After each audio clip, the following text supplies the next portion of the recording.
Capítulo 18. O título da nossa mensagem: o cristão e as suas características. Nós vamos aprender hoje um pouco a respeito de quem somos,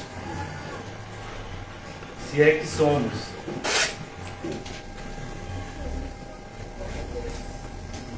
Como os irmãos já têm acompanhado aqui em Lucas, o Senhor tem mostrado, tem nos falado acerca do reino de Deus, daquilo que o reino de Deus representa para todos nós. Amém. Graças a Deus. Amém. Amém. Vocês estão me ouvindo bem? Retorno. Eu nem sei o que é. Amém. Então, a partir do capítulo 15, o reino de Deus é o assunto tratado.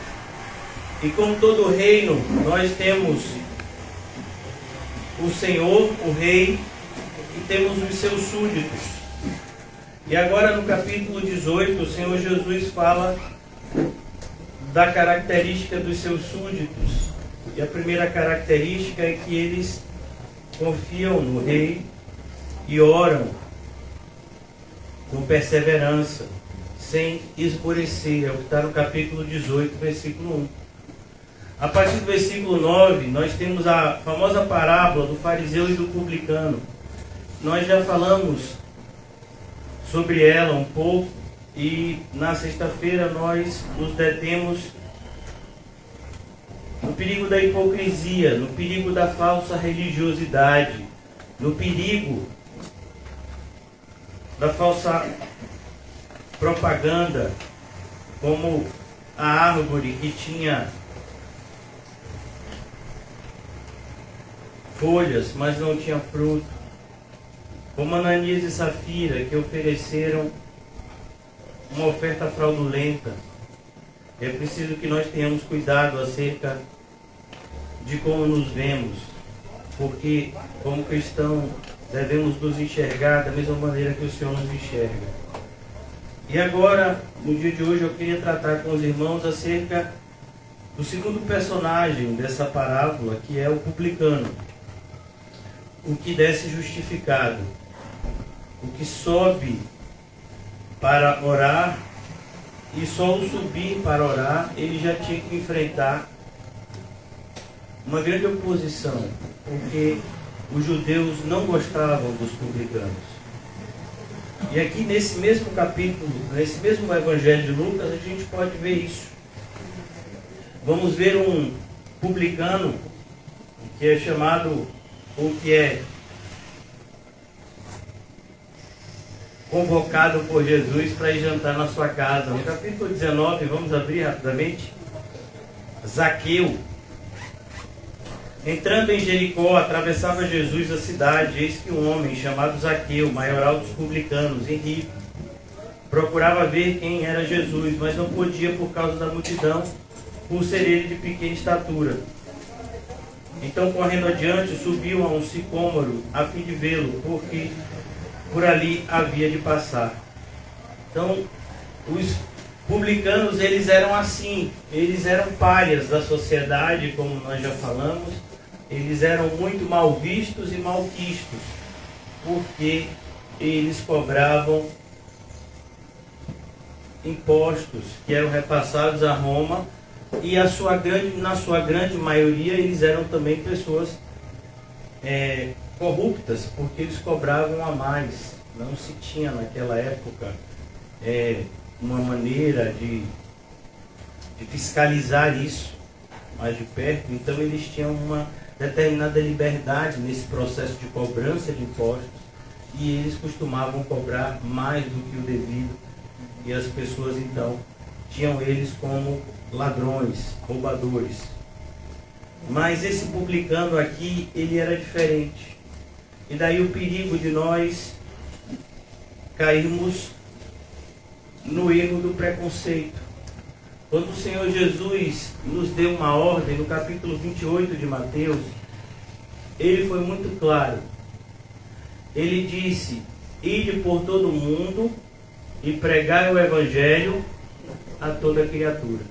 Recentemente o irmão José expôs aqui, se eu não me engano ele ainda está expondo, o livro de Jonas.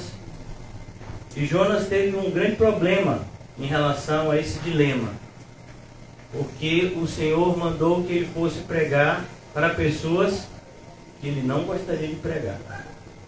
E talvez você pense que isso foi um problema de Jonas. Não, por incrível que pareça, o apóstolo Paulo passou por esse mesmo dilema. Vamos abrir no livro de Atos.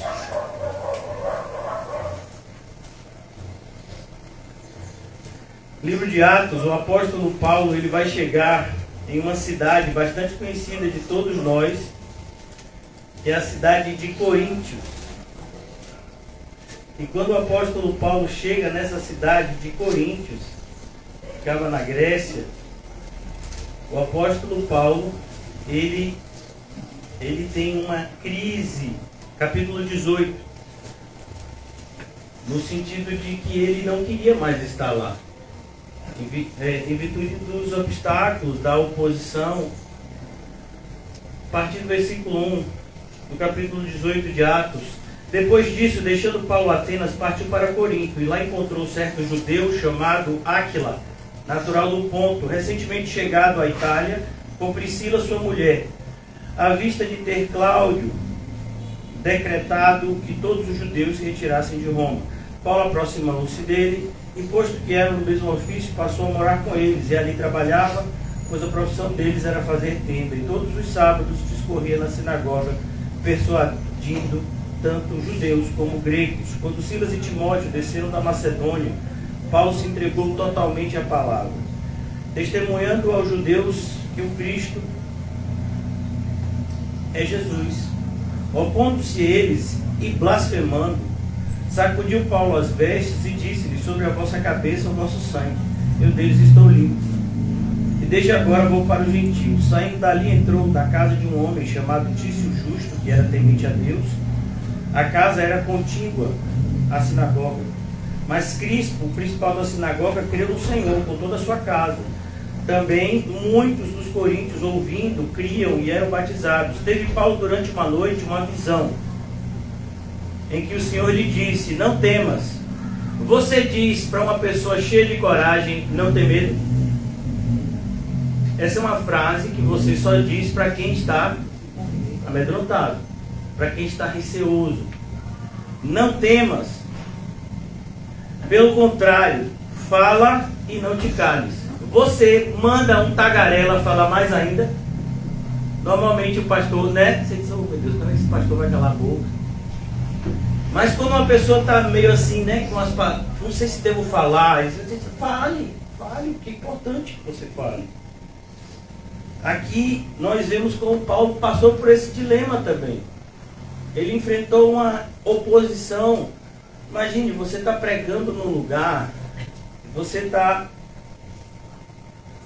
usando todos os meios que Cristo te deu para mostrar às pessoas o caminho correto, e as pessoas começam a se opor, blasfemando. Então Paulo já estava sentindo no seu íntimo: não, eu vou para outro lugar, vou pregar em outro lugar. Mas o Senhor aparece a Paulo e diz: não temas, pelo contrário, fala e não te cales, porquanto eu estou contigo. E é o que importa.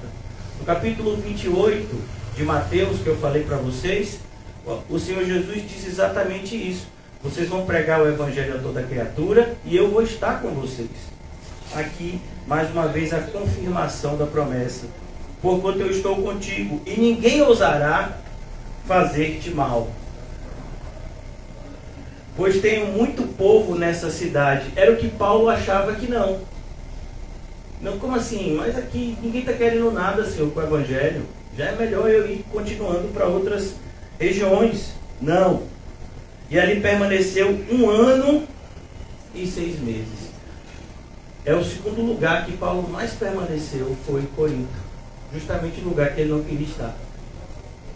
Ele ficou lá 18 meses, ensinando entre eles a palavra de Deus.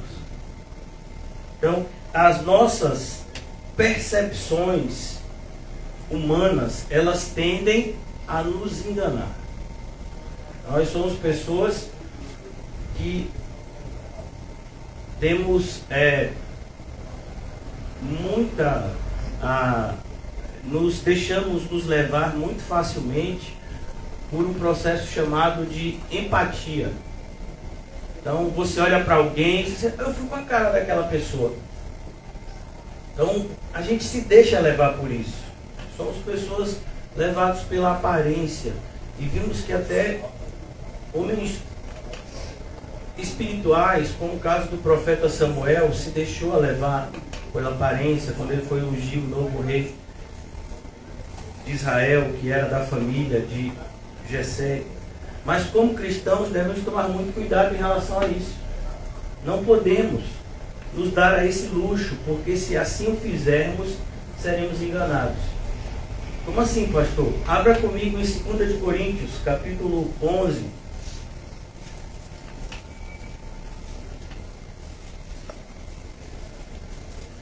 Segunda de Coríntios, capítulo 11, a partir do versículo 13. Porque os tais são falsos apóstolos. Ou seja, existem pessoas no meio da igreja, existiam pessoas na época de Paulo, existem hoje, pessoas que parecem que são servos de Deus, parecem que são obreiros, mas a Bíblia diz aqui, eles são obreiros fraudulentos, transformando-se em apóstolos de Cristo. A ideia aqui é de disfarce. É como se essa pessoa se disfarçasse. É como um palhaço que vai e no camarim ele veste todos aqueles elementos do palhaço, o chapéu, o nariz vermelho, a maquiagem, o sapato muito maior do que o pé. Muito maior, não é só um pouco maior, é muito maior que o pé, né? E bota aquela gravata borboleta, é mais ou menos assim, né? Pelo menos a figura do palhaço da minha época era essa, não sei como é que está hoje. Então a ideia de transformando-se é essa, é a ideia de metamorfose. Você se transforma, você disfarça em apóstolos de Cristo. Entenda a palavra apóstolos aqui, não no sentido estrito, mas no sentido lato. A palavra apóstolo significa enviados. Seria o que a gente chamaria hoje de missionários. Enquanto que a palavra apóstolo, no sentido estrito, se refere a um grupo de 12 pessoas que depois teve um como que fora de tempo, que é o apóstolo Paulo. Então nós temos apenas 13 apóstolos no Novo Testamento. Mas existem apóstolos no sentido vocacional, que significa enviados, missionários. E ele diz aqui no versículo 14, e não é de admirar. Por quê? Porque a gente se admira. A gente se admira quando a gente vê uma pessoa que se diz de Deus fazendo um monte de coisa errada. Ainda mais se essa pessoa tiver uma figura de liderança, ainda mais se essa pessoa tiver uma aparência de espiritualidade. Você diz, meu Deus, mas essa pessoa parecia ser tão correta. Como assim ela foi pego fazendo isso e isso? Não é de se admirar. Porque o próprio Satanás, e olha a referência, é o chefe deles. Assim como Jesus é o cabeça da igreja, Satanás é o chefe de todo falso mestre. Não adianta você tentar maquiar isso. E não é de admirar, porque o próprio Satanás se transforma em anjo de luz. Como ele faz isso? Eu não sei, eu sei que ele faz. Em anjo de luz. A gente entende Satanás e seus demônios como anjos das trevas, como espíritos imundos, como é um sinônimo para eles. Mas aqui diz, e ele se transforma, mais uma vez, transformação aqui no sentido de disfarce. Ele se transforma em anjo de luz. E não é muito, e olha que coisa, vai além, e não é muito. Pois que os seus próprios ministros, e a palavra ministros aqui significa servos, os seus próprios servos se transformam em ministros de justiça. Então os servos de Satanás, eles se disfarçam e eles parecem ser mais justos do que os verdadeiros servos de Deus. É o que acontece na parábola que a gente está estudando. Quem viu esses dois homens subindo ao templo para orar na mesma hora, qual era a impressão? Quem era o correto? O fariseu. Muitas pessoas vão pensar, quem é esse publicano para achar que ele pode entrar no templo? Um pecador como ele vai levar impureza para um santo lugar? Com certeza esse homem sofria muitos preconceitos. Se transforma em ministro de justiça, o fim dele será conforme as suas obras. Por isso que hoje a gente vai pensar um pouco sobre essas características que fazem com que um filho de Deus, de fato, seja reconhecido como filho de Deus, porque é isso que nós estamos tratando aqui. Esse publicano, na parábola, ele é a representação de um cristão que foi justificado pelo sangue de Jesus e que, portanto, agora é uma nova criatura, vive uma nova vida e está justificado aos olhos de Deus, não mais como condenado. Eu vou fazer a releitura, irmãos, do texto aqui, Lucas 18, a partir do versículo 9 até o versículo 14. Depois, então, a gente vai começar a fazer algumas ponderações, tá certo? Propôs também esta parábola a alguns que confiavam em si mesmos por se considerarem justos e desprezavam os outros. Só para repetir, para fixar, muitas vezes lemos essa parábola e achamos que essa parábola é direcionada aos fariseus, e não é. O fariseu é um dos personagens da parábola, mas os discípulos de Jesus podem cair nesse mesmo erro. Qual é o erro? Se considerarem justos e desprezarem os outros. Eu posso dar alguns exemplos. Vou dar um exemplo. Pedro, ele disse para Jesus que ele jamais o negaria. Jesus disse: Pedro, você vai me negar e não vai ser uma, vai ser 3 vezes. Não, Jesus, o senhor está enganado, eu que estou certo. 2 irmãos, Tiago e João, eles estavam em missão, eles tinham sido enviados junto com os demais apóstolos para prepararem as aldeias para a chegada de Jesus. E eles então chegam em uma aldeia de samaritanos. E eles dizem: olha, o mestre vai vir pregar aqui para vocês, tal dia, tal hora. E os samaritanos, sabendo que Jesus era judeu, não, a gente é samaritano, a gente não se dá com judeu, então o que é que o seu mestre judeu vai ensinar para a gente? A gente não quer ele aqui. E Tiago e João ficaram muito chateados e foram até Jesus e fizeram uma frase que muitos cristãos querem repetir até hoje, como se fosse incorreta. Como se fosse correta, né? Senhor, manda que desçamos fogo do céu e a gente vai matar todo mundo dessa aldeia. Jesus então repreende-os prontamente. Vocês não entendem que espírito sois. Eu não vim para destruir a terra, eu vim para salvá-la. Então nós estamos nesse processo. Quando é que Jesus vai destruir e refazer? Na consumação.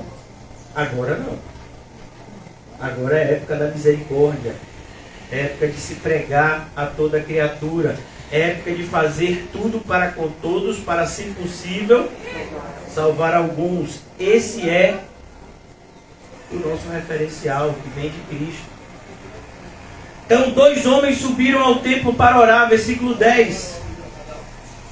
2 homens subiram ao templo com o propósito de orar. Um fariseu, e a gente já falou sobre ele, eu vou só ler. E o outro publicano. O fariseu, posto em pé, orava de si para si mesmo desta forma: ó Deus, graças te dou, porque não sou como os demais homens, roubadores, injustos, adúlteros, e ainda como este publicano. Jejuo 2 vezes por semana e dou o dízimo de tudo quanto ganho. Eu acho interessante, eu tenho 11 anos de pastor, e nesses 11 anos de pastoreio eu já me deparei com muitas pessoas com essas características. Pessoas às vezes chegam aqui na igreja, não tem 2 semanas de igreja, né? Aí se veio de outra igreja, senão eu fui chamado para um ministério de ensino. Você foi chamado para o ministério? Você já aprendeu alguma coisa para poder ensinar? É impressionante como as pessoas da nossa geração, elas se acham, sabe? E a gente ainda vive numa época onde está na moda inflar ainda mais o ego do homem, através de palestras motivacionais. Você consegue, você vai fazer, você é poderoso, você é inteligente, você é forte, você vai vencer essa batalha. E tudo isso em Cristo, né? Na sua própria força. Você faz a diferença, você só for pro mal. É o que a Bíblia revela que o homem tanto odeia. E nós somos frágeis, fracos. Nós somos pessoas facilmente enganadas. Para Satanás enganar a gente, ele não precisa de muito trabalho. Basta só uma frasezinha, uma palavrazinha, e a gente já abandona tudo e está seguindo o caminho todo desviado. Basta só colocar uma quantidade de dinheiro na nossa frente e os princípios cristãos são todos jogados no lixo. Então aqui o fariseu, a semelhança, tristemente, do que aconteceu com uma igreja, no livro do Apocalipse, tinha uma ideia totalmente equivocada de si mesmo. Vamos abrir rapidamente Apocalipse capítulo 3, todos vocês já sabem que igreja eu estou falando, a de Laodiceia. Uma vez a pessoa chegou e disse: vocês estão com uma igreja de Laodiceia. Eu disse: você deve ter entrado na igreja errada, porque nem rico a gente pode ser. Então, mas quem tem boca, né, fala o que quer. É por isso que a gente tem que conhecer a palavra de Deus, para poder a gente se defender, ou defender a palavra de Deus como ela deve ser. Olha que coisa interessante, Apocalipse capítulo 3, a partir do versículo 14. E ao anjo da igreja de Laodiceia escreve: essas coisas diz o Amém, a testemunha fiel, verdadeira, o princípio da criação de Deus.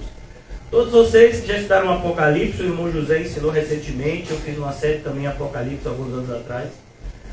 O Senhor Jesus se apresenta de maneira diferente a cada uma das 7 igrejas, de acordo com o que ele iria falar com elas. Conheço as tuas obras. Ó, isso daqui era muito importante para aquele fariseu que estava lá subindo no templo.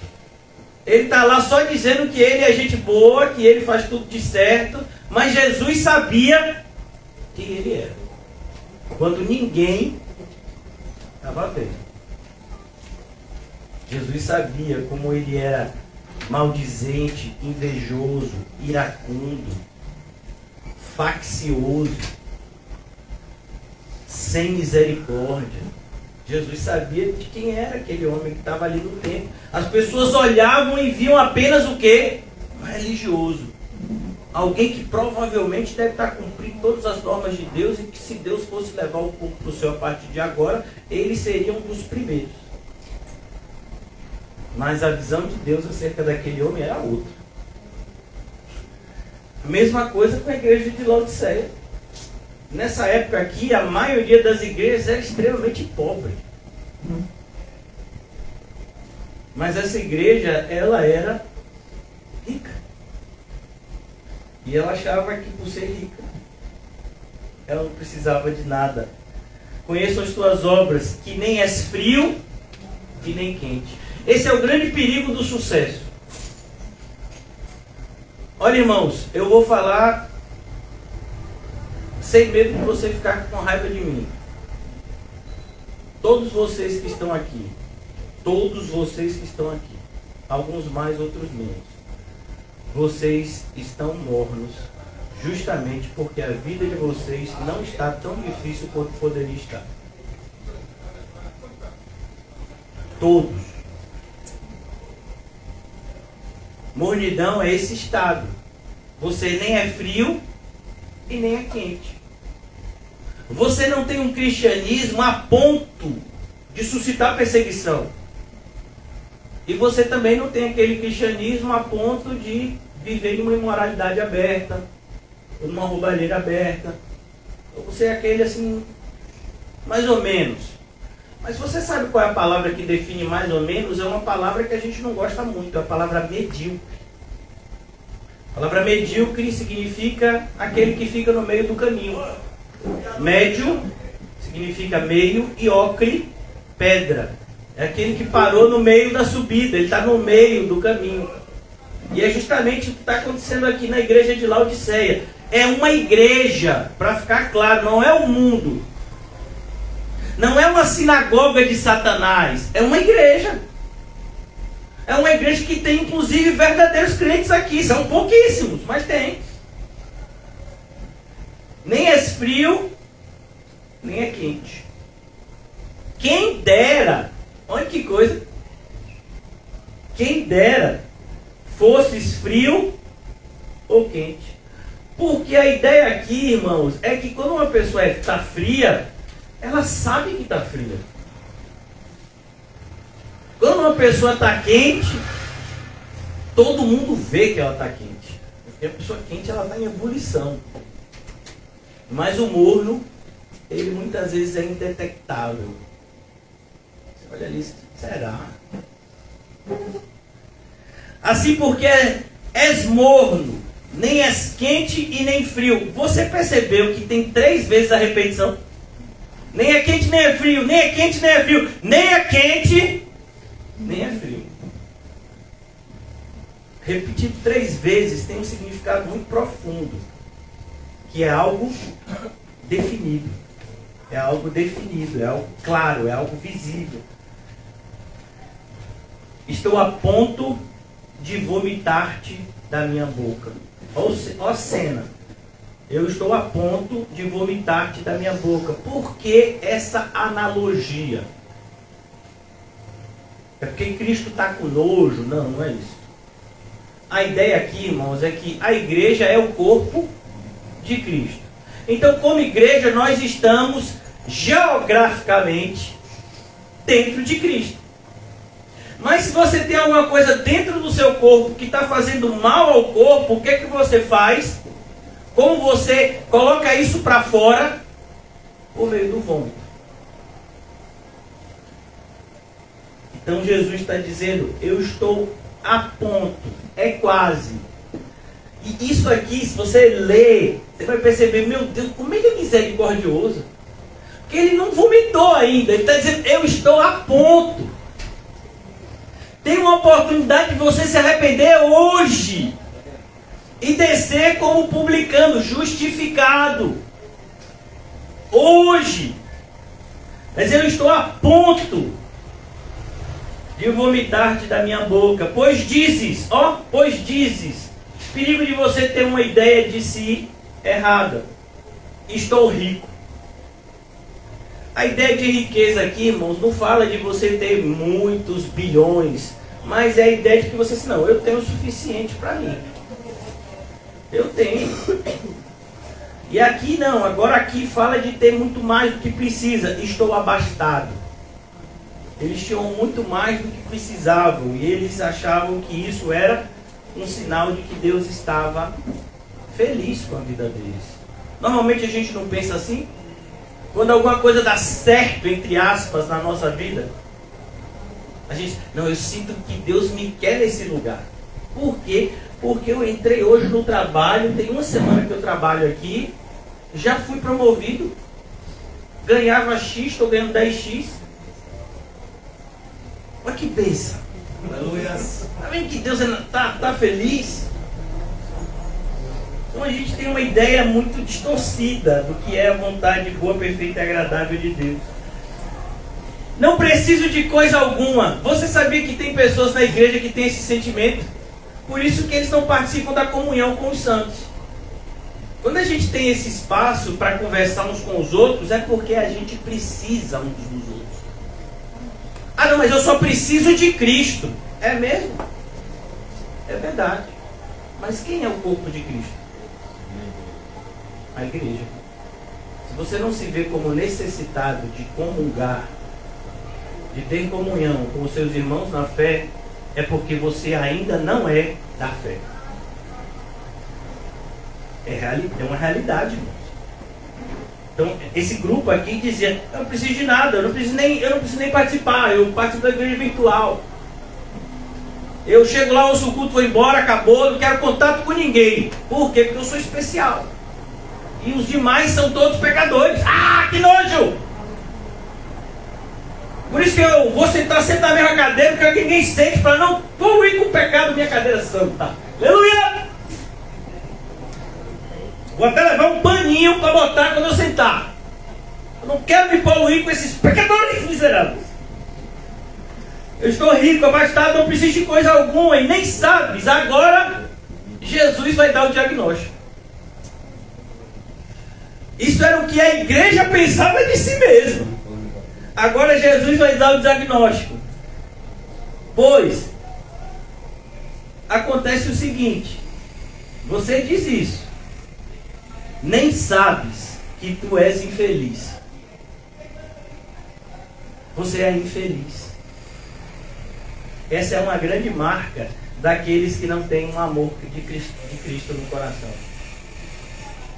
Quem não ama o seu semelhante como a si mesmo, nunca vai conseguir entender o significado da palavra felicidade. Nunca. E aí ele diz aqui, você é miserável. E a palavra miserável, diferente da palavra pobreza, são duas palavras no grego, miserável e pobre. Todas as duas falam de escassez. Mas a palavra miserável ela é mais forte. Ela diz, você não tem nem o suficiente para sobreviver. Enquanto que a palavra pobre diz aquele que tem um mínimo para a sobrevivência. Mas no caso, ela é as duas coisas. Você não tem nem o mínimo e ainda o pouco que você tem não é suficiente.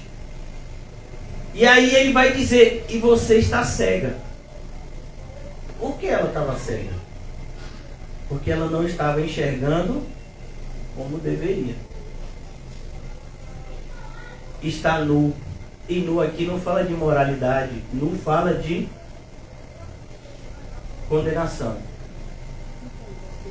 Enquanto que a palavra revestidos fala de salvação. Por quê? Porque a ideia da salvação é que nós somos justificados pela fé. E uma vez que somos justificados pela fé, significa que nós estamos revestidos de Cristo, não mais nus. A ideia de nu fala de as nossas vergonhas expostas. E Cristo então nos reveste dele mesmo para que as nossas vergonhas sejam cobertas. Essa igreja não estava justificada, ela estava nua, como aquele fariseu.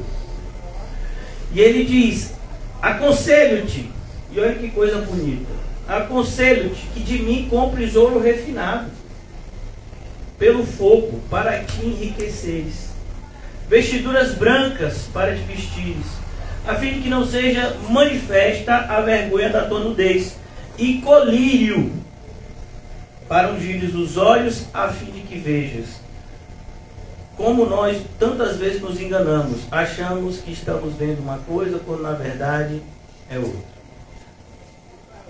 Eu repreendo e disciplino a quantos amo.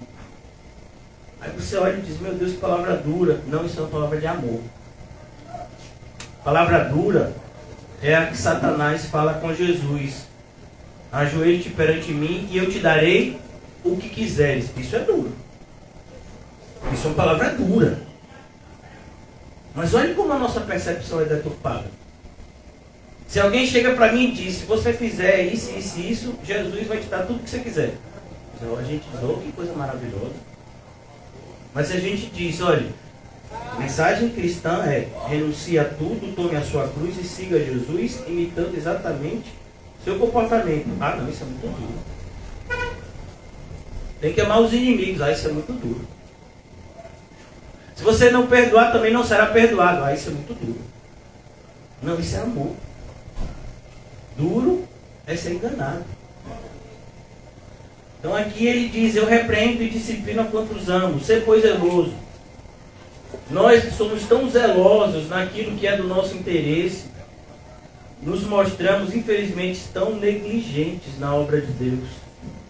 Sê, pois, zeloso e arrepende-te. Arrepende-te.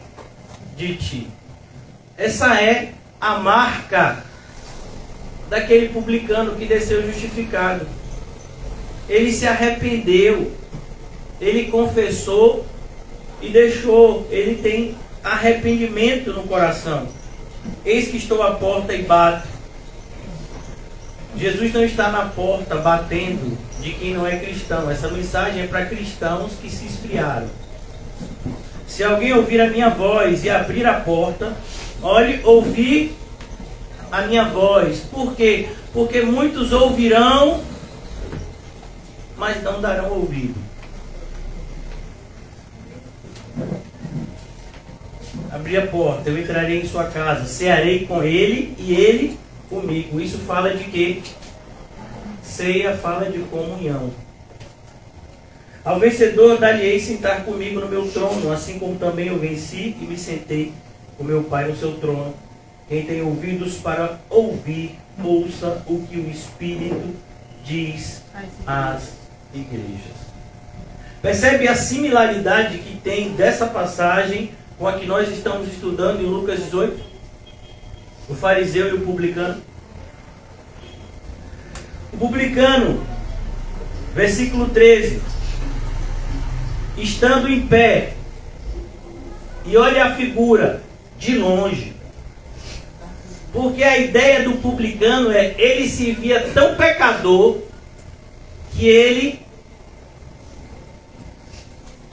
não se incomodava com o desprezo dos outros. A ideia aqui, irmãos, não é que ele procurou se distanciar. Você entende o contexto? Você sabe que são as pessoas que procuram se distanciar dele. Porque o publicano era visto muitas vezes como um leproso. Era alguém que, se ele entrasse no ambiente, o fariseu saía. Vocês se lembram quando um publicano foi chamado para ser apóstolo de Jesus? Como é o nome dele? Mateus.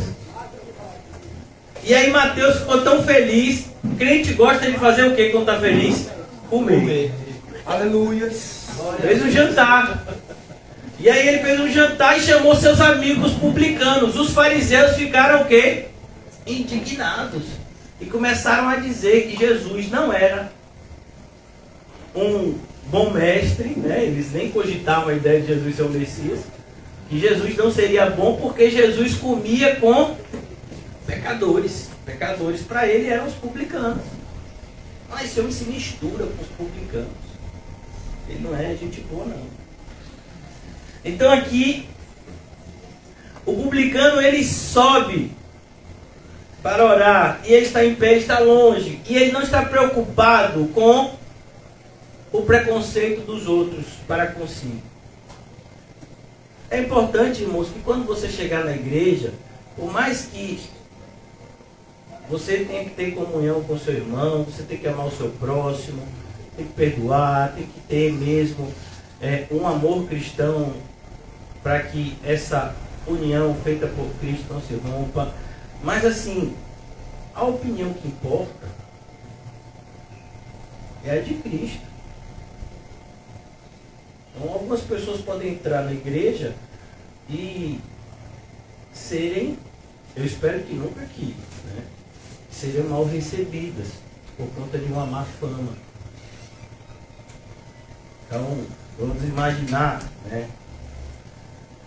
Hoje a gente tem vivido numa época, principalmente nesse cenário antes de ano eleitoral, próximo às eleições, vivemos em uma época assim de uma bipolaridade violenta, inclusive, muito triste, e que os cristãos não deveriam se envolver, mas infelizmente muitos estão envolvidos.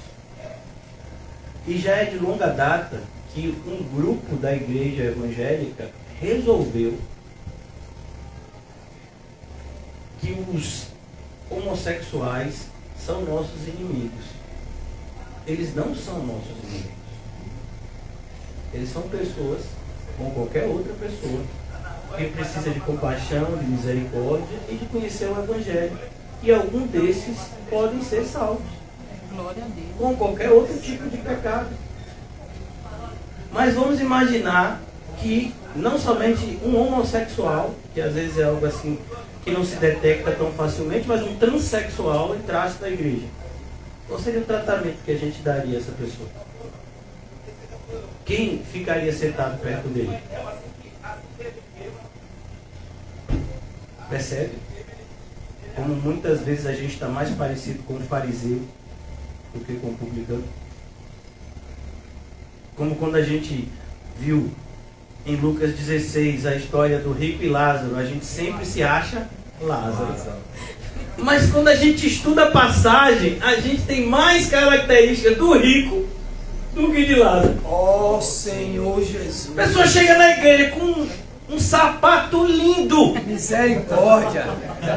uma camisa novinha, Revela-se. um relógio brilhando. Misericórdia. Lázaro! Ô Jesus. Claro que não! Faz isso comigo não, Jesus. Ninguém aqui tem chaga, ninguém aqui está sendo mordido, né? Perseguido por cachorros na rua, com exceção do irmão Edeval. Então, assim, a gente tem que tomar cuidado, irmãos, porque quando a gente olha as parábolas de Jesus, né, que normalmente algumas parábolas de Jesus são para mostrar a separação, né?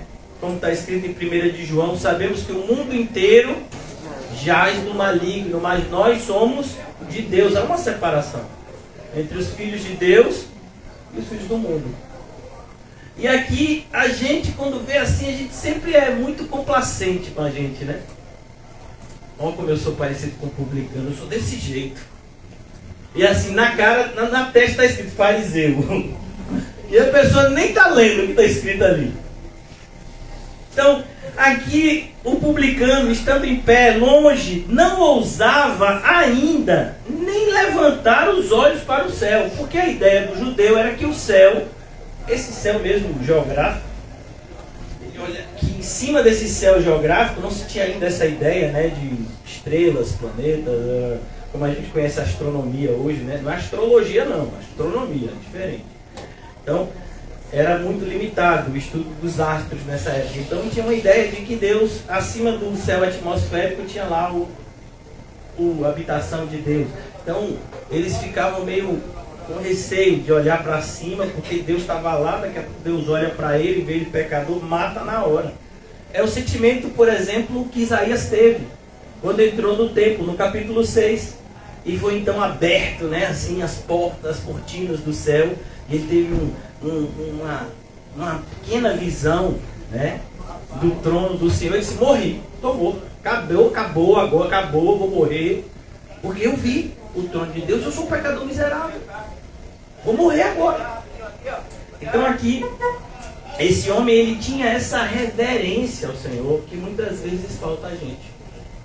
Olha, é assustador, porque se você pega a oração do fariseu, parece que ele está falando com Deus em pé de igualdade.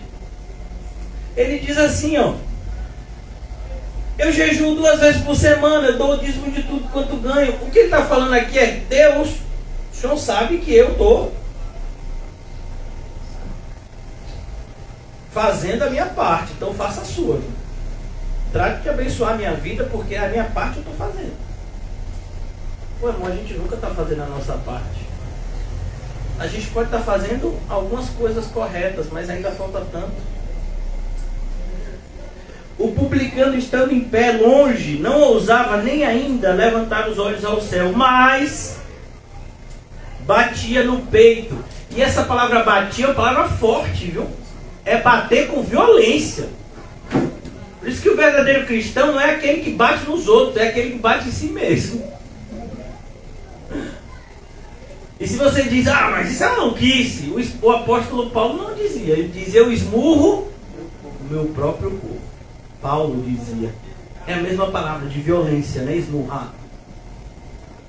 O cristão não bate nos outros. Se ele precisa bater em alguém, ele vai bater em si mesmo.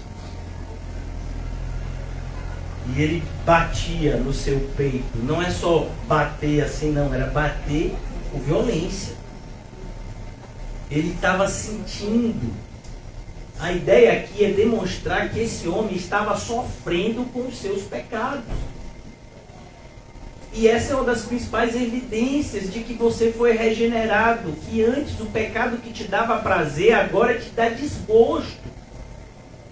E a pessoa que mais te decepciona, ou a pessoa que você mais deveria estar decepcionado, é a pessoa que você vê no espelho.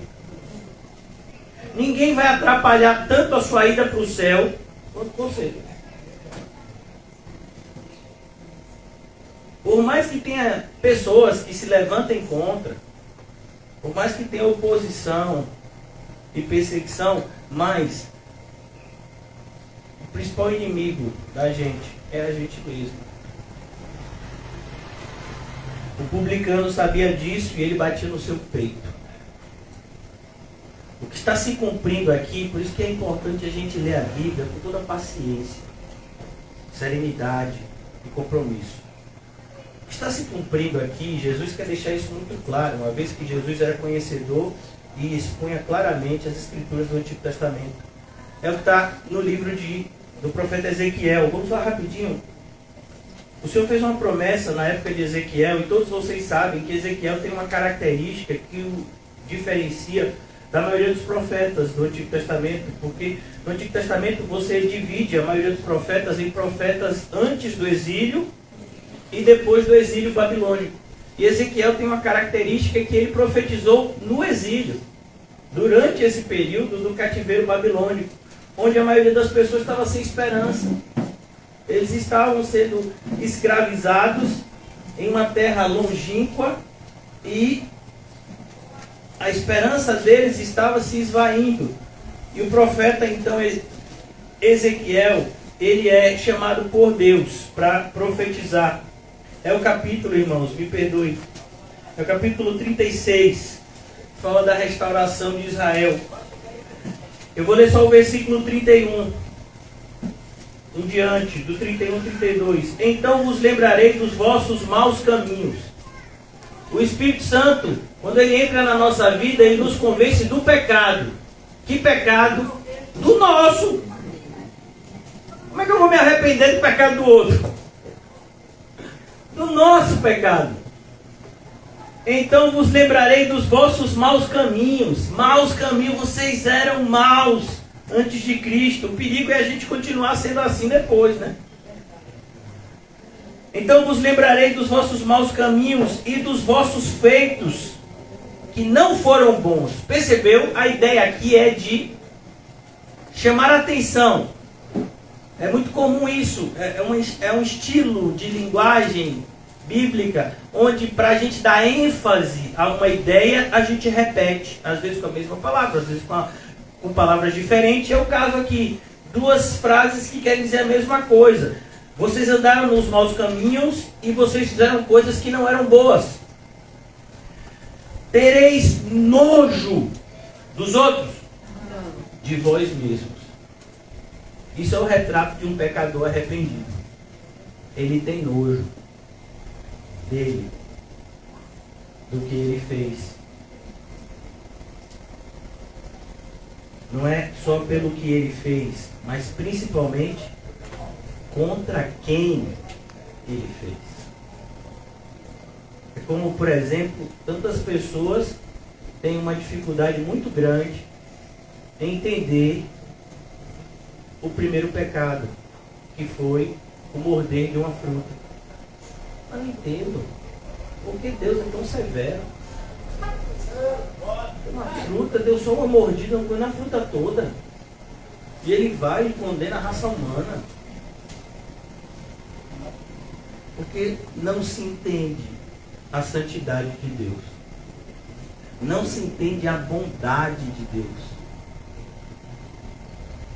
Irmãos, você pega capítulo 1 e 2 de Gênesis e você lê com o coração correto, você chora. Porque você diz, meu Deus, Deus fez tudo antes para que quando o homem viesse, tivesse tudo prontinho, bonito, para ele só aproveitar. Tanto que na confissão de fé, né, no catecismo de Westminster, qual o propósito do homem? Glorificar a Deus e aproveitar de tudo que ele fez. Às vezes aí pessoas dizem, ser cristão é chato. Não, chato é você.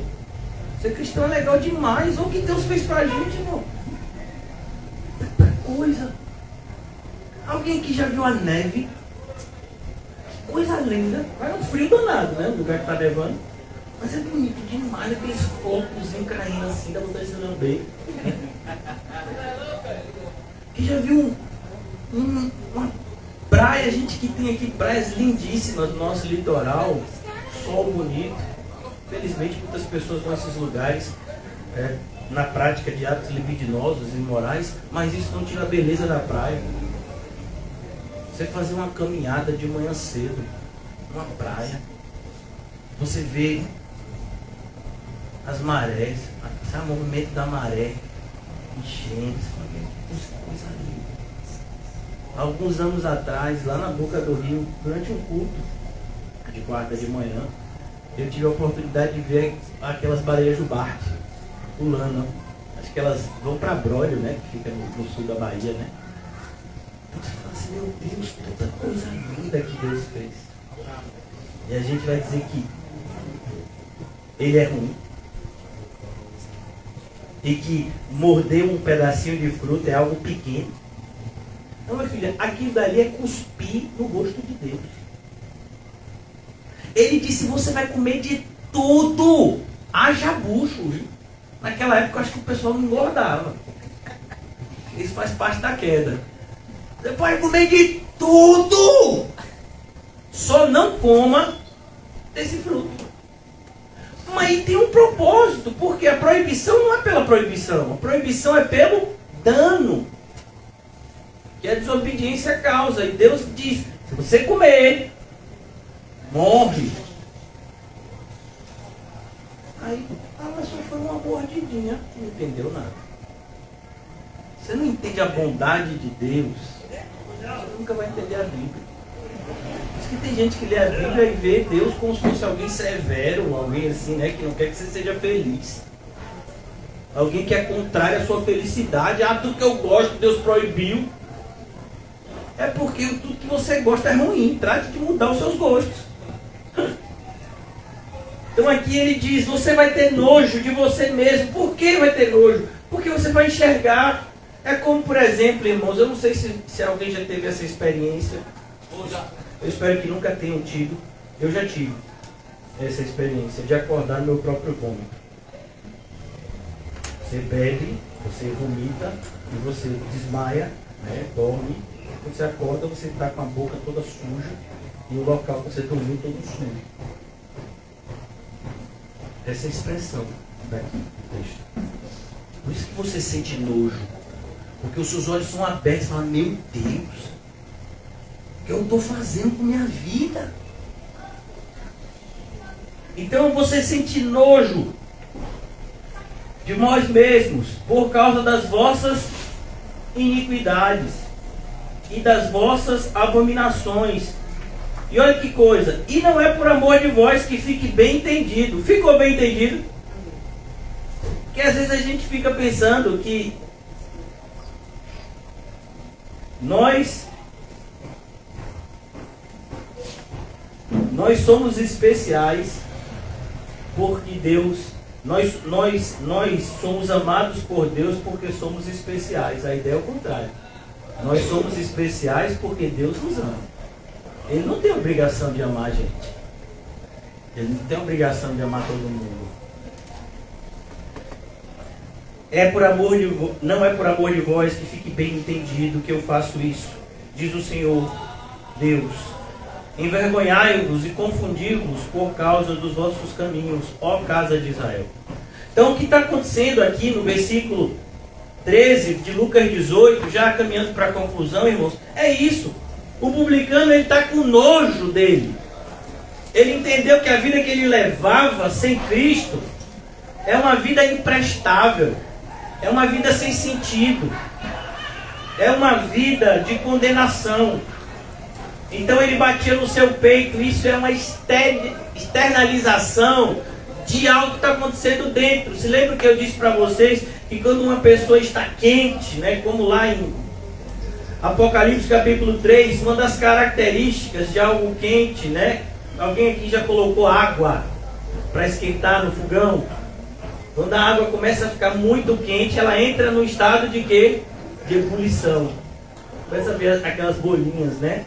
O vapor ali.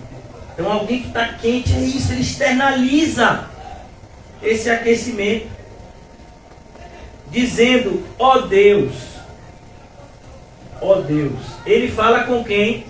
Com Deus. Diferente do publicano que orava de si para si mesmo. Ele fala com quem? Com Deus. E a única forma da gente conseguir viver em Cristo é morrer para nós mesmos. A única forma da gente conseguir subir aos céus é se humilhando aqui na terra. Então esse homem agora, ele chega na presença de Deus e é ouvido. Ó Deus, sê propício a mim.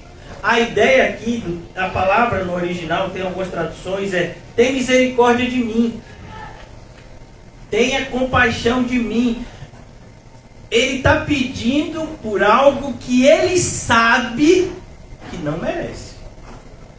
Diferente do fariseu, que achava que merecia tudo de bom de Deus. Um pastor, certa feita, ele disse que se assustou e repreendeu um jovem que estava orando. O jovem estava orando em voz alta na igreja, né? Na capela lá.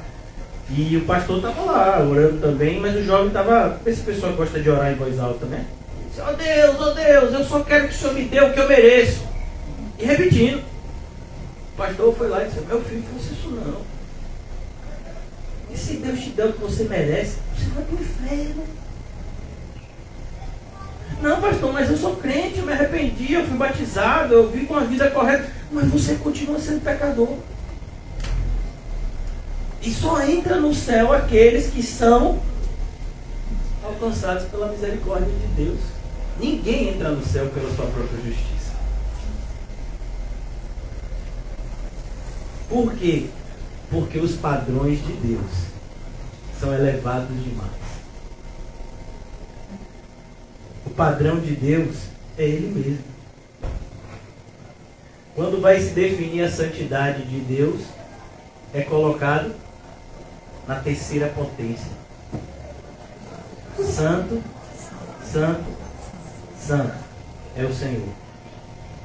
Então aqui ele ora, ó Deus, sê propício a mim, pecador. E olha que coisa linda. Quem aqui sabe falar grego, hebraico e aramaico? Parabéns para você, eu não sei, né? Pastor, o senhor lê alguns textos em inglês assim? O senhor fala inglês? Não, eu sou muito, assim, trabalhado no Google Translate. Sou formado no Google Translate. Ainda mais que eu descobri que tem um negócio copia e cola. É ótimo. Não precisa nem digitar. Pega o texto em inglês, cola, traduz, aí depois você tem que organizar, né? Mas ajuda bastante. E isso vale para qualquer idioma, viu? Uma ferramenta que pode ser usada. Aleluia. Ó Deus, sê propício a mim, pecador. A expressão aqui, a semelhança, e aqui é uma... Muitas pessoas dizem que esse evangelho seria um evangelho segundo Paulo, porque Lucas foi evangelizado por Paulo. E há uma proximidade com o que Paulo ensinava nas suas cartas. Porque Paulo, quando ele escreve, se eu não me engano, na primeira carta a Timóteo, ele diz, fiel é esta palavra e digna de toda aceitação, que Jesus Cristo veio ao mundo salvar pecadores. Até aí a gente, né? Tranquilo. Aí ele diz, dos quais eu sou o principal. E aí a gente fica meio perdido. Como assim o principal pecador? A tradução assim, mais assim, compreensível seria, eu sou o maior pecador que eu conheço. Se tivesse aqui, se Paulo, quem é o maior pecador dessa sala aqui? Sou eu. Por quê? Porque assim, eu posso ver alguns pecados externos de vocês. Mas com certeza os pecados externos de vocês não são maiores do que os meus pecados internos que eu tenho que lutar todos os dias. E aqui a expressão no original, no grego, significa isso mesmo. Esse homem, ele usa uma expressão que significa pecador por excelência, ou pecador por natureza. Olha que coisa linda. Ele está dizendo, Senhor, tenha compaixão de mim, por quê? Porque eu não tenho saída, Senhor. Eu sou um pecador por natureza. Se o Senhor não tiver compaixão de mim, eu vou para o inferno. Se o Senhor não tiver compaixão de mim, minha vida não tem sentido. Porque eu não tenho nenhum mérito em mim mesmo, Senhor. Eu só sei pecar. Essa é a compreensão de uma pessoa que foi alcançada com o dom da fé e com o dom do arrependimento. Por isso que tem tantas pessoas que entristecem a Deus, e eu também fico triste com isso, como pastor, que é você jogou todo o seu arrependimento no lixo quando você procura se justificar. Então vamos imaginar que você chega e diz, não pastor, realmente eu fui errado, eu fiz isso, isso e isso. Mas só fiz isso porque fulano fez aquilo. Aí todo o seu aparente arrependimento foi só aparente. Porque aquele seu mais revelou que você nunca se arrependeu de verdade. E eu vou tocar em um assunto aqui que dói, né? Principalmente para quem é casado. Quando a Bíblia diz que você tem que amar a sua esposa, ele não está dizendo no cenário de que sua esposa é crente e que sua esposa ela faz tudo direitinho para te agradar. Ele não está dizendo esse cenário. Quando ele diz que a esposa tem que se submeter ao marido, não está falando também do cenário de um marido super crente, que faz tudo certinho, que procura tratar a sua esposa como o vaso mais frágil. Não, a obrigação de um é de um, a obrigação do outro é do outro. Se os dois fizerem, vai ser uma maravilha para o casamento. Por isso que devemos casar no Senhor. Mas o fato de alguém fazer algo de errado não me autoriza a fazer algo de errado também. Então a gente tem que tomar muito cuidado, porque vivemos em um mundo que nos influencia como cristãos a medirmos a nossa justiça pela injustiça dos outros. Então a gente puxa sempre o padrão para mais baixo. Hoje em dia, se alguém achar um dinheiro e devolver, sai na televisão. Mas, cara, não é obrigação. Você acha um dinheiro, está lá escrito o nome da pessoa que é o proprietário daquele bem. Qual é a sua obrigação?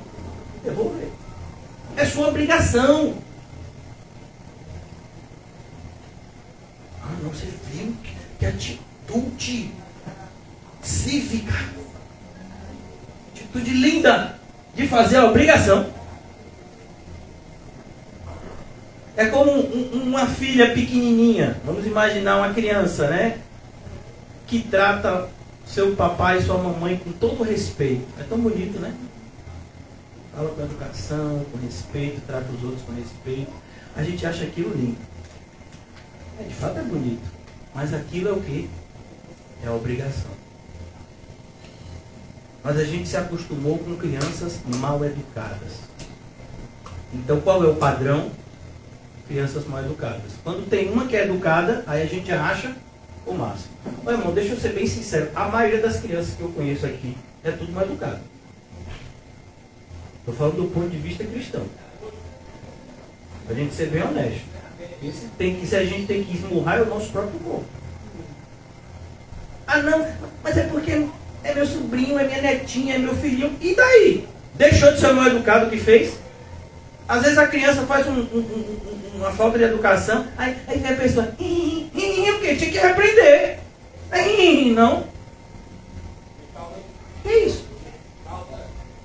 Aí fica as crianças dando tapa na cara do pai, da mãe, e o pai e a mãe dando risada. Aí cresce. E você acha que uma criança dessa vai crescer como? Como é que ela vai crescer? A Bíblia diz. Por isso a gente tem que tomar cuidado. Jesus nos trata dessa forma. Ele corrige porque Ele ama.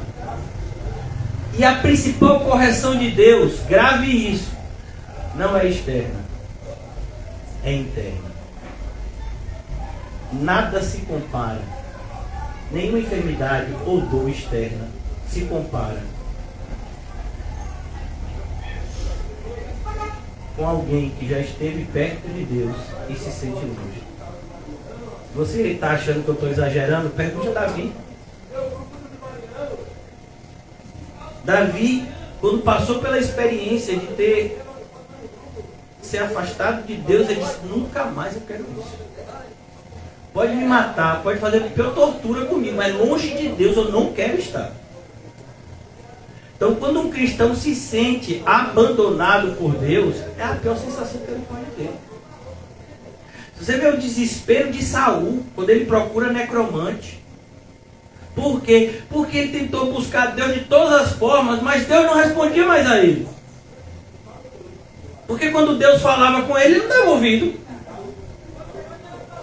Então, às vezes a gente pensa na repreensão de Deus como vai quebrar uma perna, vai pegar uma doença. Ei, meu Deus, falando de repreensão, eu fiz um exame aí, será que vai dar alguma doença?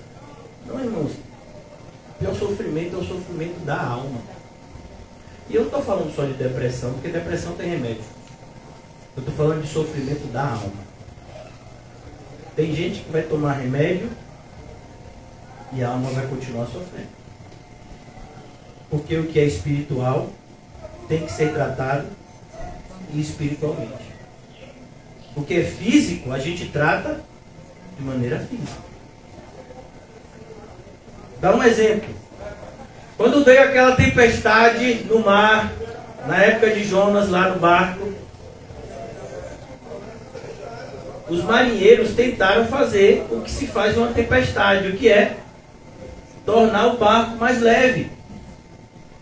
Eles vão afundar, começaram a jogar as coisas fora, começaram a jogar água fora, mas o barco continuava se enchendo de água por conta da fúria da tempestade. Mas quando eles jogaram uma coisa só para o lado de fora, a tempestade passou. Quem foi que eles jogaram para o lado de fora? Jonas. E eles ficaram com medo de jogar Jonas, viu, do lado de fora. Porque Jonas mesmo que disse: só vai passar se vocês me jogarem fora. Que essa tempestade veio por causa de mim.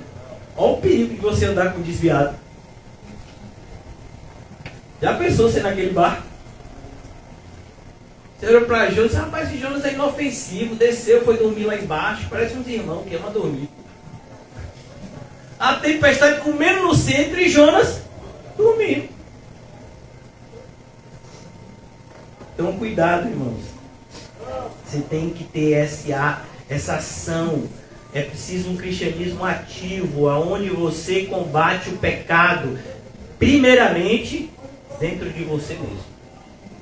É isso que Jesus fala de tirar a trave do seu olho para depois tirar o cisco do olho do irmão. Não deixa seu irmão com cisco no olho, não. Quem já teve cisco no olho? É bom cisco no olho? É bom nada, irmão.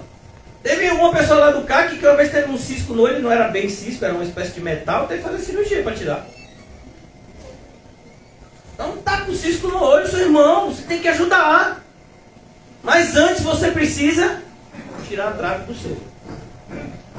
Mas hoje em dia a filosofia de muitos na igreja é: você fica com o seu pecado, eu fico com o meu pecado e nós dois de mãos juntos vamos para o inferno. Porque se você está andando desse jeito, é o que vai acontecer. Você acha ruim quando uma pessoa fala algo que vai melhorar a sua vida? É como alguém que chega e diz para você: olha, seu pneu está furado. Aí você vai ficar com raiva da pessoa? Você vai agradecer: obrigado, não vi, vou agora trocar. Né? Tem oportunidade, não vou. Porque se você não trocar antes, você tem o risco de perder o pneu. Se você ficar rodando com o pneu baixo, aquilo ali corta e você pode perder o pneu e a jante. A sua favor está baixo. Mas tem pessoas que ainda não entenderam isso do ponto de vista espiritual. Versículo 14. Agora Jesus vai trazer o que ninguém viu. Jesus vai mostrar o que ninguém estava vendo. Ele vai trazer um diagnóstico preciso da realidade espiritual dos homens. No caso aqui são dois homens, um fariseu e um publicano. Digo-vos que este desceu justificado para a sua casa. Qual? O publicano. O que batia no seu peito e dizia: Senhor, tem compaixão de mim, eu sou um principal pecador. Mas, irmãos, entenda, não foi o fato dele admitir o pecado que justificou ele. É importante conhecer a Bíblia. Aqui Jesus está apenas mostrando isso como evidência de que esse homem tinha fé e arrependimento. Porque a gente pode ser levado, numa interpretação equivocada desse texto, a achar que não. Se eu confesso meu pecado, admito que eu sou um pecador miserável, não presto para nada, então eu estou salvo. Tá, não. A gente vai ver um monte de gente na Bíblia, Saul e tantos outros, que disseram isso acerca de si mesmo e não estavam salvos. Judas foi até o Sinédrio e disse: pequei entregando sangue inocente, e ainda devolveu as 30 moedas de prata. E ele foi justificado? Não. Porque o que nos justifica diante de Deus é fé e arrependimento. E aqui Jesus está mostrando fé e arrependimento. E os sinais dessa fé e desse arrependimento. E muitas vezes não enxergamos, porque olhamos apenas a aparência. Então, domingo de manhã, estava vindo para cá, você vai passando, tem muitas pessoas que têm o costume de ir para a igreja com vestimentas, né? De terno, gravata ou camisa de botão, até o último botão aqui. E aquelas pessoas, elas têm uma ideia de que aquilo representa de alguma forma reverência e espiritualidade. E não é aquilo que representa reverência e espiritualidade. É o que a gente é por dentro, que é mais importante do que aquilo que está sendo visto do lado de fora. O que está sendo visto do lado de fora só é belo se proceder de um coração transformado. Então, digo-vos que desceu justificado à sua casa, não aquele. Aquele, quem é aquele? O fariseu. Então, o fariseu estava errado em jejuar? Não. O fariseu estava errado em dar o dízimo? Também não. O fariseu estava errado por não ser ladrão, nem justo, nem adúltero. E a gente ainda tem as ressalvas, porque adultério não é só o adultério comum. Se você pensar em moralidade, já é adultério. Assassinato. Desejou mal a alguém, já é assassinato. Então o padrão do Senhor é muito mais elevado. O equívoco desse homem era que ele achava que ele era bom. Que ele fazia mais do que o suficiente e que Deus deveria estar feliz com ele e agradecido por ele ser daquele jeito. Olha que coisa louca. É como está escrito. Tantas passagens que fazem essa analogia, né? A gente vê em Jeremias, vê Paulo falando também. O vaso reclamando do oleiro. Por que me fizeste assim? Olha que coisa maluca. Então, aqui, versículo 14, para a gente concluir. Não aquele, porque todo que se exalta será humilhado. E aqui é importante que você compreenda exatamente esse princípio, porque muitas pessoas, no decorrer da história da igreja, fizeram o que se chama de voto de pobreza. Inclusive, existe uma classe de padres católicos chamados franciscanos, que eles são, né, oriundos da filosofia teológica, por assim dizer, de um frade, de um padre católico chamado Francisco de Assis, que vinha de uma família muito abastada na Itália. Tem até o filme dele, já passou na Globo e tudo. E ele abriu mão, ele vivia uma vida imoral, e ele abriu mão de tudo isso para viver uma vida de devoção ao Senhor Jesus. Mas ninguém conta. Hoje ele é tido na igreja católica como um santo, né? Até dos animais, que não tem nada a ver. Mas dizem que ele é o santo protetor dos animais. Mas a própria igreja católica excomungou ele uma época. Depois é que aceitou. Porque ele fez muita fama. A ponto de ter uma linha do catolicismo que tem o seu nome, os franciscanos. E a marca desses freis, né, que eles são chamados de freis, se não me engano, é que eles fazem voto de pobreza. Eu já tive a oportunidade de conhecer alguns. Então, alguns não dormem em camas, eles dormem em chão. Eles usam sempre sandálias, aquelas sandálias opercatas, né? Eles não se vestem sempre com as mesmas roupas, com simplicidade. E não acumulam nenhum tipo de bem material. E eles fazem esse ponto de pobreza. A Bíblia não diz que a gente tem que fazer isso. Em nenhuma passagem a Bíblia diz que isso é se humilhar. A ideia de se humilhar é muito mais profundo. Por que eu estou dizendo isso? Porque você vai encontrar um monte de gente. Os hindus fazem voto de pobreza. Você vai encontrar pessoas que fazem voto de pobreza achando que isso é um sinal de humildade. E não é. Humildade fala de uma mudança interna. E não apenas abandono de coisas materiais.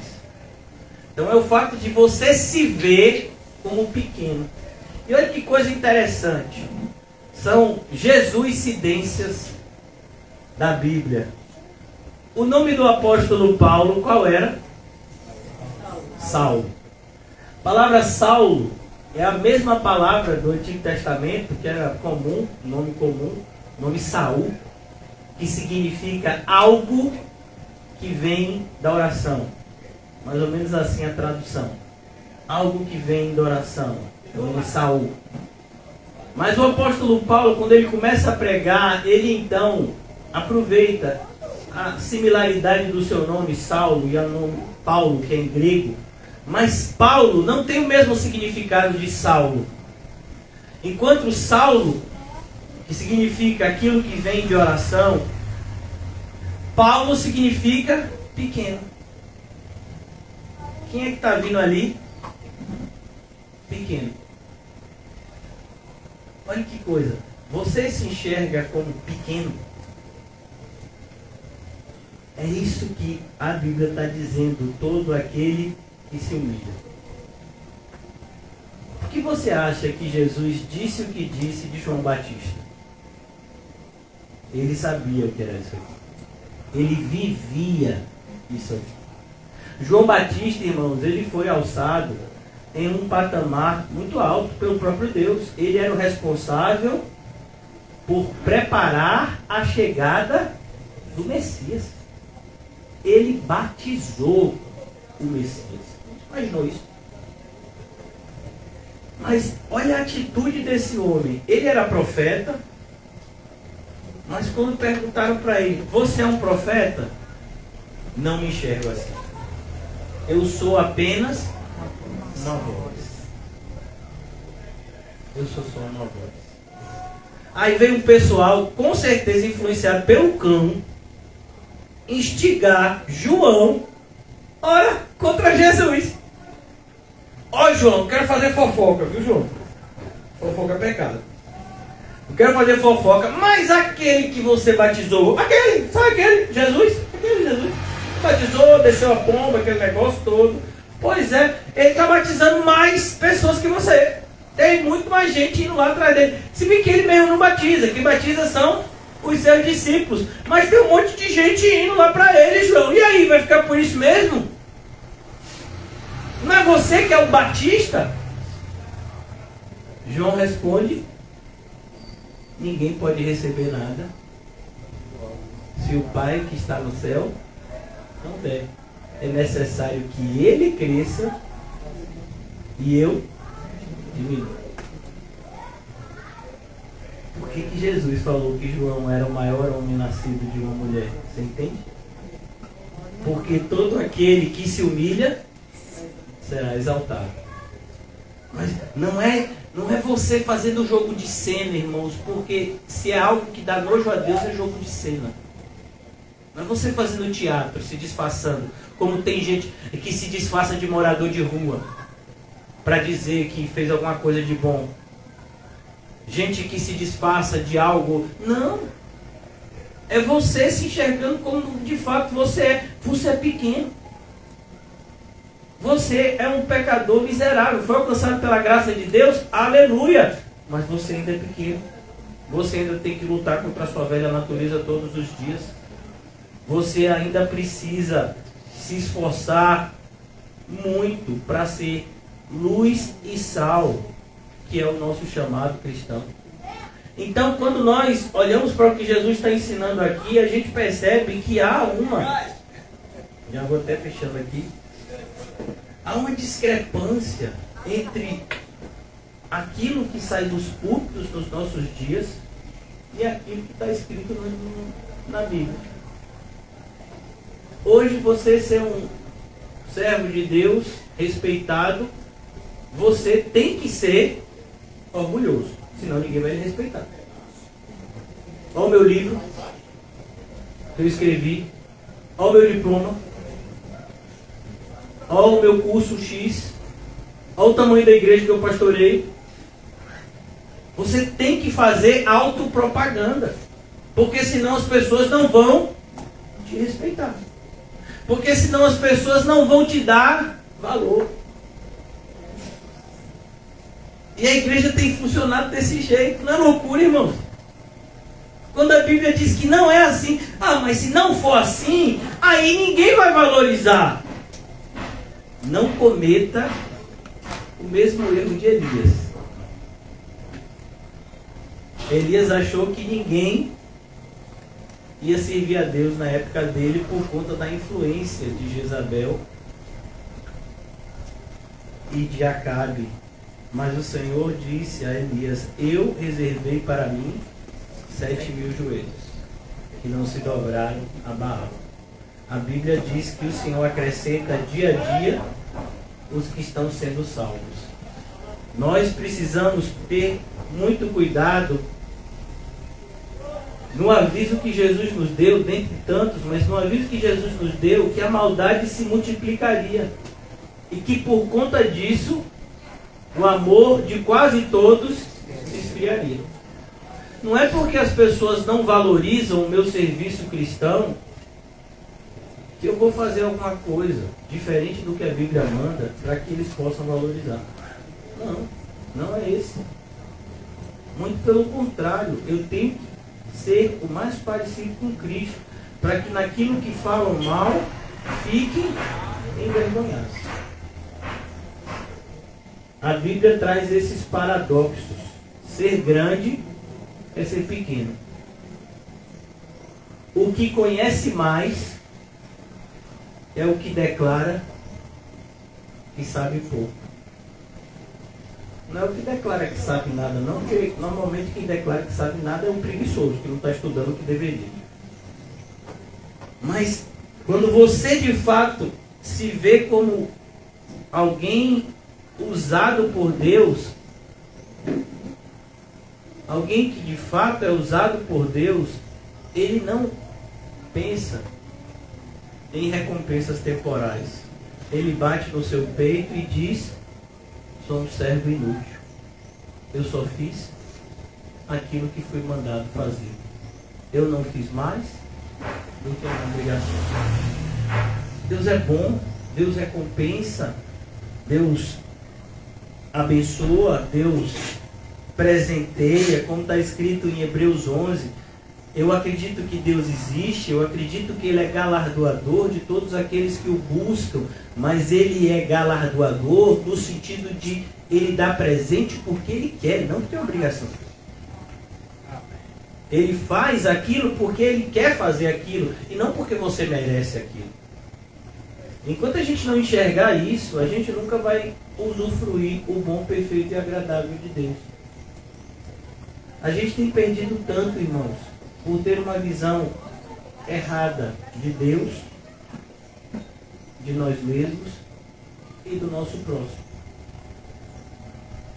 Perguntaram a Jesus quem era o próximo dele. A ideia ali era de separação. Jesus não. O seu próximo é aquele que está próximo de você. Então vá lá e ajude.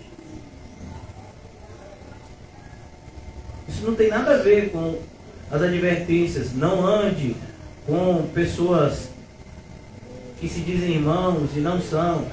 Cuidado com as más companhias. Tudo isso vale, irmãos. Tudo isso tem que ser levado em consideração. Mas o amor ao próximo, o se enxergar como alguém que está sempre carente da misericórdia do Senhor, é algo que jamais pode se perder. E eu quero concluir a exposição de hoje. Os irmãos que vão ministrar a ceia já podem já ir distribuindo os elementos da ceia, com um cristão que deixou essa frase tão bonita. Ele é autor daquele hino, né, que se tornou o hino mais cantado na igreja cristã de todos os tempos, a graça maravilhosa, né? Amazing Grace. E ele tinha uma frasezinha, ele se tornou um pastor na Inglaterra, se eu não me engano, e ele tinha uma frase que ele disse para uma espécie, né, de aprendiz seu, quando ele era bem velhinho já. E ele disse: eu estou ficando velho, John Newton, eu estou ficando velho e a minha mente já se esquece de tantas coisas, mas duas coisas eu jamais esquecerei: que eu sou um grande pecador e que Jesus é um grande salvador. Esse é o sentimento que o cristão tem todos os dias. Todos os dias. A gente acorda, a gente se olha no espelho e ali é o quê? Um pecador miserável que foi alcançado pela graça de Deus, se é que foi alcançado. Mas é um pecador miserável, que precisa o tempo todo de oração, de vigilância, para não cair, que precisa o tempo todo da vara e do cajado do seu pastor, para não se desviar, como está escrito no Salmo 23. Agora que nós estamos nos preparando para cear, o que a ceia representa? É a celebração desse ato vicário de Cristo, desse ato substitutivo de Cristo, quando aquele que não merecia nenhuma punição foi punido no lugar daqueles que mereciam a punição. Por isso que a gente ceia, porque Jesus diz: há uma nova aliança que eu faço agora por meio do meu sangue. Quer dizer que a velha aliança estava errada? Não, ela não estava errada. Nós é que não conseguíamos cumprir. Nós não conseguíamos viver de acordo com o padrão que Deus estabelece. Então foi necessário que Deus viesse ao mundo salvar pecadores. E como ele faria isso? Se tornando pecado em nosso lugar. O apóstolo Paulo escreveu muito sobre isso, e uma das vezes, em 2 Coríntios 5:21, ele diz: e aquele que não conheceu o pecado, ele não conheceu, e o verbo conhecer não fala sentido de intelecto, conhecer intelectualmente alguma coisa, obrigado, meu filho. Mas o verbo conhecer é: Jesus nunca se relacionou com o pecado, ele nunca se relacionou com pecado algum, mas Deus o tornou pecado, para que nele, Jesus, fôssemos feitos justiça de Deus.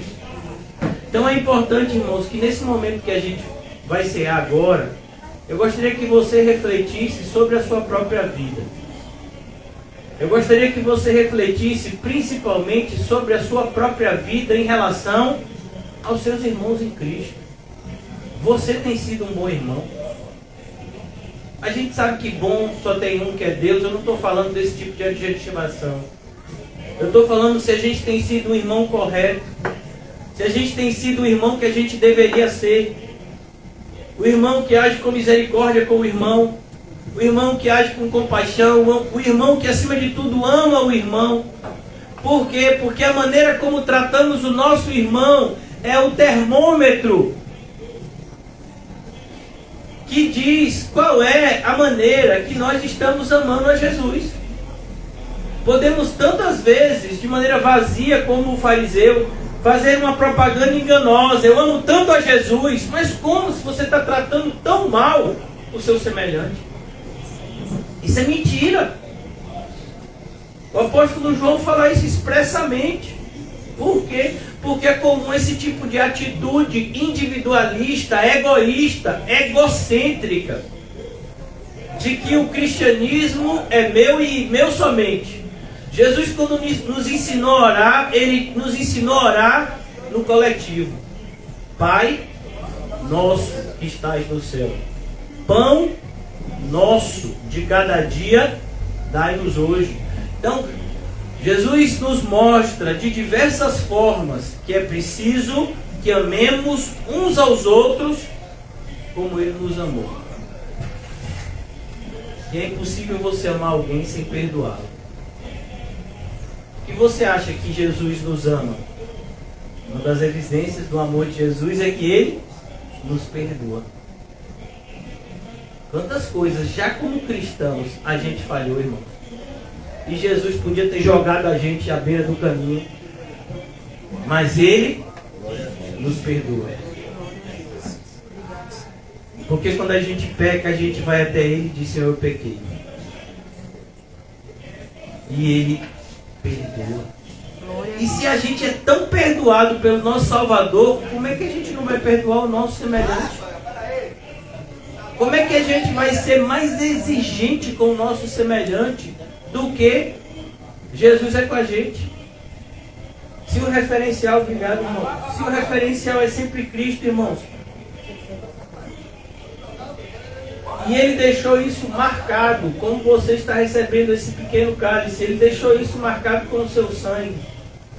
Por isso que o autor da carta aos Hebreus, que escreve para uma igreja que estava correndo risco de se desviar da fé verdadeira, ele diz: porque na nossa luta contra o pecado, não resistimos ainda até o sangue. Isso significa, ainda estamos vivos, ainda estamos lutando, ainda precisamos combater o bom combate da fé. E o bom combate da fé começa aqui dentro. Por isso eu peço a vocês, se vocês têm alguma coisa contra alguém, perdoem. Eu não sei o que as pessoas fizeram a você, mas perdoe. Independente do que as pessoas fizeram a você, o que você fez para Deus é muito maior. E quando você confessa e deixa, Ele te perdoa. Não carregue para o seu túmulo um coração rancoroso, mas faça uso dos meios de graça. Quando o Senhor Jesus diz que devemos perdoar, irmãos, Ele está falando do poder que o perdão tem de transformar as nossas vidas. Quando você perdoa alguém, a pessoa mais abençoada é você. Por isso é uma grande insensatez da nossa parte viver uma vida carregando rancor e amargura contra o próximo. Mais uma vez, independente do que o próximo fez. O nosso referencial é Cristo. Comamos e bebamos para a glória de Deus.